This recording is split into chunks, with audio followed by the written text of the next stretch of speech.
सिंदूर में वायुसेना जहां आतंकी अड्डों पर हमला कर रही थी, वहीं भारतीय नौसेना ने खामोश रहकर समंदर में पाकिस्तान की हरकतों को रोक दिया।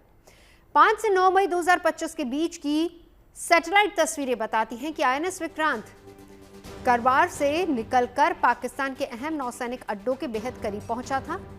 ये वो दूरी थी जहां से विक्रांत और उसका कैरियर ग्रुप सीधे हमला कर सकते थे। आईएनएस विक्रांत पर तैनात ब्रह्मोस मिसाइल और बराक 8 ने पाकिस्तान को डरा दिया था। विक्रांत पर मौजूद मिग-29 के और 850 किलोमीटर की रेंज पाकिस्तान के भीतर गहरी चोट पहुंचा सकती थी। विक्रांत ऐसी जगह मौजूद था जहां से कराची, ग्वादर और पाकिस्तान के प्रमुख नौसैनिक अड्डों पर उसकी नजर थी। असल में नौसेना ने एयरफोर्स और सेना से जबरदस्त कोऑर्डिनेशन बनाया, शत्रु को समंदर में अपनी ताकत का एहसास करा दिया। इसमें आईएनएस विक्रांत ने अहम भूमिका निभाई।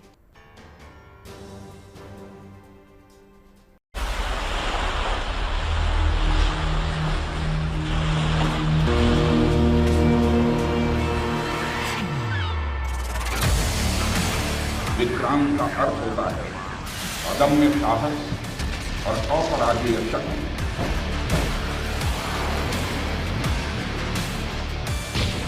सिर्फ 22 मिनट लगे थे इंडियन एयरफोर्स को और पाकिस्तान में मौजूद आतंकी ठिकाने तबाह हो गए थे।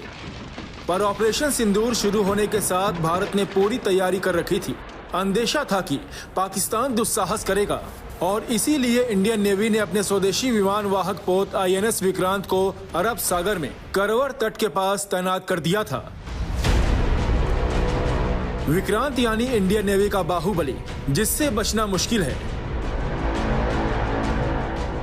आपकी आंखों में जो दृढ़ता है, उसमें भारत की असली शक्ति स्वाभाविक रूप से झलकती है।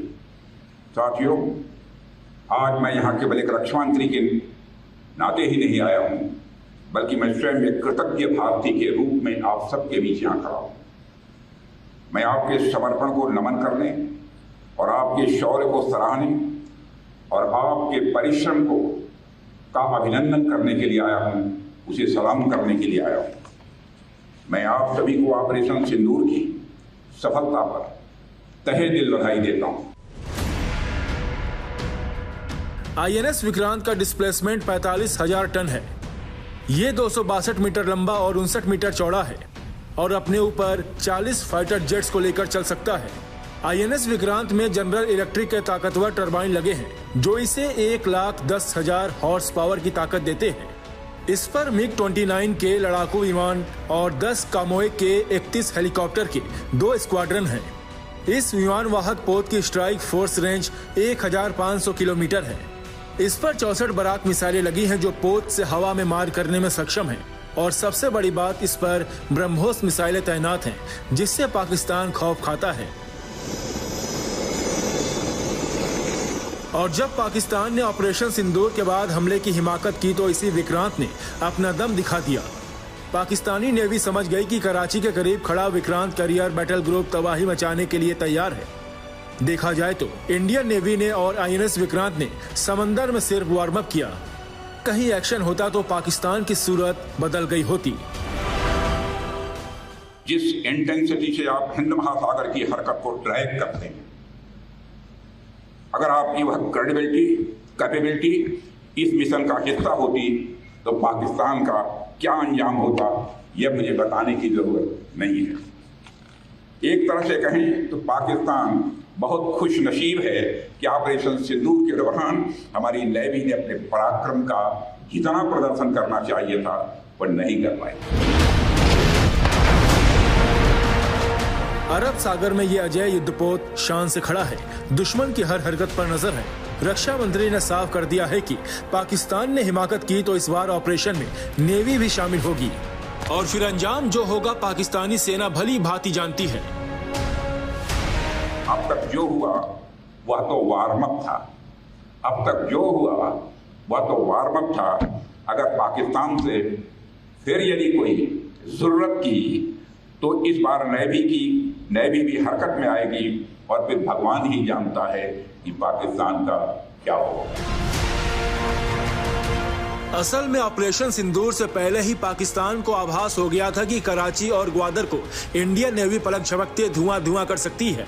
इसीलिए वो पहले से ही डिफेंसिव मोड में चला गया था। हालांकि उसने फाइटर प्लेन और ड्रोन से सरहदी इलाकों और भारतीय सैन्य ठिकानों को निशाना बनाने की कोशिश की, पर उसकी नेवी डर के मारे खामोश रही, क्योंकि सामने INS Vikrant carrier battle group position ले चुका था। आपको बता दें कि एयरक्राफ्ट कैरियर कभी अकेले मूव नहीं करता।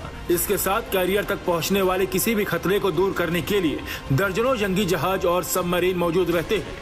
एयरक्राफ्ट कैरियर पर दुश्मन देश की नजर सबसे पहले होती है, लिहाजा इसकी सुरक्षा सबसे जरूरी होती है। आमतौर पर एक भारतीय कैरियर बैटल ग्रुप में डिस्ट्रॉयर, फ्रिगेट, सबमरीन और सपोर्ट शिप की संख्या 8 से 12 होती है। इनके अलावा मिसाइल बोट या कॉर्वेट, ऑयल टैंकर शिप भी मूव करते हैं। हर जंगी जहाज, फाइटर एयरक्राफ्ट, हेलीकॉप्टर एक दूसरे से कनेक्ट होते हैं और हर तरह के टारगेट या खतरे को दूर करते हैं। रणनीति के मुताबिक ये सभी एयरक्राफ्ट कैरियर से करीब 40 नॉटिकल मील की रेडियस पर अलग अलग पोजीशन में होते हैं और अपने दमखम से 200 से 250 नॉटिकल मील तक के इलाके को ये बैटल ग्रुप सुरक्षित रखने में सक्षम है। INS Vikrant carrier battle group से anti submarine warfare operation, anti ship operation, air defence, surveillance और सर्च एंड रेस्क्यू ऑपरेशन चलाए जा सकते हैं। INS विक्रांत पानी पर तैरता एयरफील्ड है।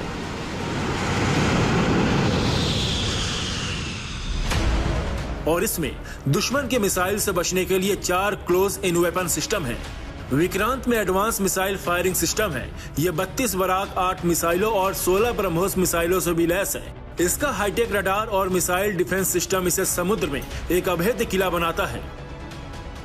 ऐसी ताकत के साथ INS विक्रांत ने जब अरब सागर में मोर्चा संभाला तो लाजमी था कि पाकिस्तान की सांस अटक गई और वो सीज फायर के लिए गुहार लगाने लगा। भारतीय नौसेना का एग्रेसिव और डेटरेंट पोस्चर, जो कि पाकिस्तानी समुद्री और तटीय ठिकानों के बहुत करीब था, पाकिस्तान द्वारा सीज फायर की मांग करने में निर्णायक साबित हुआ। इंडियन नेवी की अपराजय ताकत का एहसास दुश्मन देशों को अच्छी तरह है। हमारी ताकत के आगे पाकिस्तान कहीं ठहरता नहीं। इसलिए जब रक्षा मंत्री ने INS से हुंकार भरी तो पाकिस्तान का डरना लाजमी है। Bureau report, good news today.